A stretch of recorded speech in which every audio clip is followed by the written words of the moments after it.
Où en est Bernard Tapie de ses ennuis de santé? En 2017, l'ancien ministre et mythique homme d'affaires révélait son combat contre la maladie. Un match que ce fan de foot n'a toujours pas remporté puisqu'il lutte contre un double cancer de l'œsophage et l'estomac. Son avocate affirme que la situation s'empire. Lundi 29 mars, une audience d'étape était fixée par la justice dans le cadre de son procès en appel pour escroquerie et détournement de fonds publics, suspendu en octobre dernier à cause de sa santé déclinante. La Cour d'appel de Paris a ordonné la reprise du procès pour le 10 mai.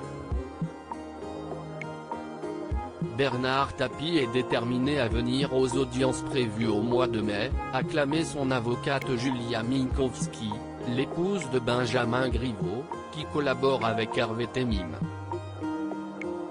Elle a ajouté que si son état de santé est toujours très dégradé, il a l'idée d'assister au maximum des audiences qui ont été fixées.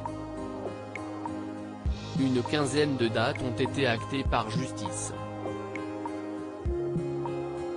Bernard Tapie, qui a perdu beaucoup de kilos et parle désormais avec une voix très faible, était apparu très affaibli à l'ouverture de son procès en appel, 15 mois après sa retentissante relaxo pénale dans ce dossier.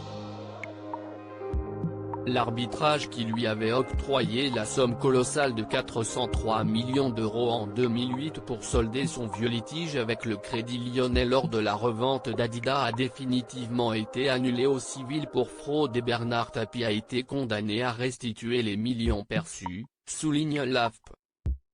L'homme d'affaires, qui lutte sur le front de la justice et celui de la santé, avait indiqué avoir fait appel à des traitements spéciaux en Belgique.